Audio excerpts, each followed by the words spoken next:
Welcome to the podcast summary of Australian contribution to UNTAG. Today's story is about a peacekeeping mission that sounds modest on paper and turns out to be anything but. Australia sent engineers to Namibia in 1989 and 1990, and those troops ended up helping hold together a fragile transition to independence, supporting elections, refugee returns, and basic security, all without a single Australian fatality. It also became a quiet turning point. What started as a long-promised diplomatic commitment grew into one of Australia's most important early modern peacekeeping operations. And part of what made the wider UN mission so notable is that it worked through supervision, consent, and political legitimacy rather than battlefield victory. Australia deployed two contingents of more than 300 engineers each, its largest troop commitment since Vietnam.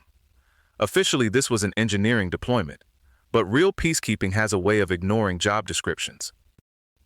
These troops were drawn into mine clearance, logistics, election security, refugee reception, and at times temporary infantry duties. They were operating near armed South African and SWAPO forces, around live minefields, and inside a ceasefire that was already looking shaky. And still, the Australian military component didn't fire a shot. That's a pretty striking detail when you remember how tense the environment was. The mission got hit with a major shock right at the start. On the 1st of April 1989, just as the transition period began, up to roughly 1,600 planned combatants crossed into Namibia.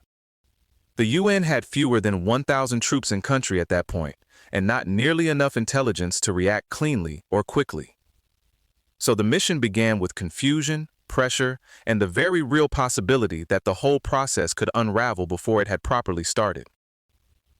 Under Operation Piddock, Australian and British personnel were pulled away from engineering work and sent to border and internal assembly points to supervise the attempted withdrawal of planned fighters. They were doing this while also facing intimidation from South African forces, which is not exactly ideal peacekeeping conditions. Only a small number of combatants actually showed up at the designated points, so in a narrow tactical sense it was messy. But politically, the operation helped preserve the wider peace process, and that mattered more. Once the immediate crisis passed, the Australian contingent became central to the election effort. They supported around 500 electoral centers and police stations, and they built or upgraded facilities at about 120 polling locations. That's a useful reminder that an election isn't just ballots and slogans. It's roads, buildings, communications, transport, and enough basic order that people can actually show up and vote. During the November 1989 election, a 50-soldier ready reaction force in Buffalo mine-protected vehicles responded to two disturbances. On top of that, 30 Australian military electoral monitors worked in volatile northern areas.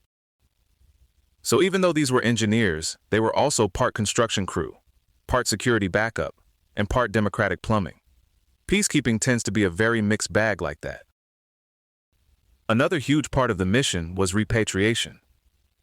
Australian engineers built reception centers and other infrastructure that supported the return of 42,736 Namibians from exile, most coming back from Angola or Zambia. And these weren't just building projects in the narrow sense. Australian personnel also helped manage the logistics of return and resettlement, which means the work sat right at the intersection of military organization and humanitarian need. After the election, they kept going with projects outside the core UN mandate, including upgrading Opuwo's airstrip, improving a hydroelectric supply channel, and building classrooms in a disadvantaged neighborhood in Tsumeb. That kind of work makes the mission visible in ordinary life. Independence becomes something people can actually see and use, not just a formal ceremony and a new flag. Australia hadn't suddenly discovered Namibia in 1989. It had backed Namibian independence diplomatically for years, including membership on the UN Council for Namibia from 1974 and support for the UNTAG plan from 1978. So the troop deployment was really the operational culmination of a long diplomatic position. It also had bipartisan support under the Hawke government, even though there had been earlier disputes among political and defense leaders and a long delay before conditions were finally credible enough for the mission to go ahead. In fact, Australia had first approved a force in principle back in February 1979, then had to wait until the regional settlement of 1988 and 1989 made the whole thing realistic. Sometimes foreign policy moves very quickly, and sometimes it takes a decade and a lot of patience. One reason this story stands out is that it could have gone much worse. Detailed funding was only released months before departure. Equipment deficiencies were valued at $16 million, and the UNTAG budget itself wasn't approved until 1st of March 1989, less than 2 weeks before the Australian advance party left. Australian planners also had very little intelligence about Namibia, and the UN still lacked a developed doctrine for things like rules of engagement and orders for opening fire. That sounds technical, but it matters a lot when you're putting troops into a tense political environment. There were even cases where Australians had to replace standard M60 machine guns with rebuilt World War II-era Bren guns, and at times they faced requests to deploy unarmed. It's the kind of detail that really strips away any glamorous image of international operations. The wider UNTAG mission involved nearly 8,000 personnel from more than 120 countries, and it was later described by commentators as possibly the most successful UN peacekeeping operation ever fielded. Its legitimacy came from consent, South Africa's withdrawal, and internationally supervised elections, not from one side being crushed militarily. That was especially significant because the conflict had been shaped by colonial rule, apartheid, the Cold War, and the war in Angola. Namibia's independence was part of a much bigger historical tangle, which makes the peaceful transition even more remarkable. For Australia, the operation became a turning point in defense policy. The success of sending more than 600 engineers helped open the way for much larger peacekeeping commitments later in Cambodia, Rwanda, Somalia, and East Timor. It also exposed a lasting ambiguity in peacekeeping. These soldiers were sent as engineers, but they had to function as infantry, electoral monitors, and mine clearance specialists in a politically hostile setting.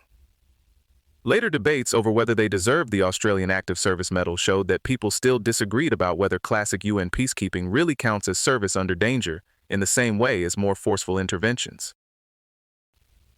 So this is one of those missions that can look almost understated until you get into the details.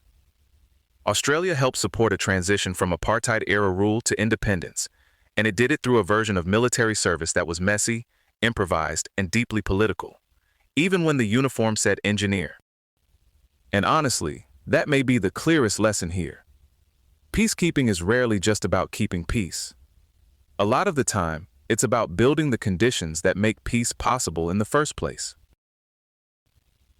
This episode was generated by Podkey. Create your own at podkey.fm.